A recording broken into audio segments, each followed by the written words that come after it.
1. Accept that the relationship has ended. You can't move on until you've accepted that you and your former partner are no longer together and that the relationship isn't coming back.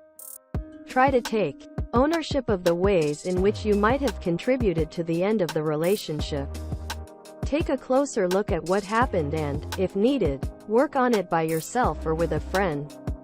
2. Cut off communication. Don't call, text, email, or otherwise contact or talk to your ex. It will only make it harder for you to get yourself together and move on. There may be a time when you and your former partner can be friends, but that time is definitely not now.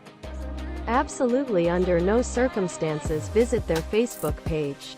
Unfriend them and stay away. Also stay away from his or her close friends. It may be difficult if you have mutual friends, but for the time being, stick close to your own friends. You'll avoid getting pulled back into any drama and hearing about what your ex is up to. 3. Get rid of reminders of the relationship. Go through and get rid of any mementos, photos, or other reminders of your former relationship. You can't move on if you're still clinging to remnants of the relationship, and you definitely won't move on if you still attach sentiment to them. Reader poll. We asked 230 WikiHow readers who've had exes send them gifts after a breakup, and 65% of them agreed that the best way to handle the situation is to ignore them. 4. Stay away from places you used to frequent with your ex.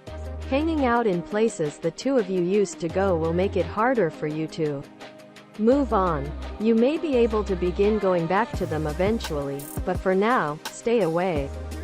It sounds harsh, but removing all associations is usually the fastest way to recover. 5. Deal with your feelings and try to do what's going to help you heal. Recognize the feelings that you still have about the person and/or relationship, whether it's anger, sadness, disappointment, longing, or resentment. Don't try to hide from the feelings. Instead, allow yourself to feel them fully. So if you need to wallow, then wallow.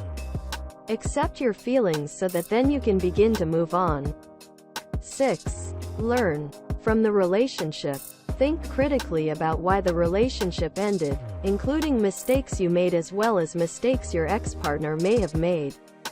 Use what you've learned from the mistakes each of you made to begin building strategies to avoid similar missteps in the future. 7. Find healthy ways to vent. Using healthy outlets will not only help you deal with your feelings but also improve your own well-being at the same time. Beating yourself up or becoming self-destructive will make the situation infinitely worse and make the process of moving on much longer and harder. Let your friends and family be your resource. Talk to them and let them be there for you. Going running, hitting the gym, hello, punching bag, taking a hike, joining a yoga class. All excellent options. Write, but don't send, an angry letter. Let all your ugliest feelings out and let yourself have some catharsis. But do not send a letter.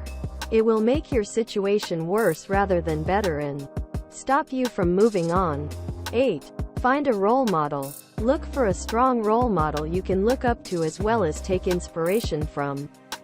Perhaps a friend or character or public figure who got back up better than ever after getting knocked down. The more you can take inspiration from people who have stumbled and caught themselves, the easier it will be to envision yourself doing the same. 9. Date other people. It's harder to pine for an ex when you're seeking new partners. But make sure to keep your feelings about your ex and the relationship out of your new dating scene. Avoid bringing up or grumbling about your ex with a date.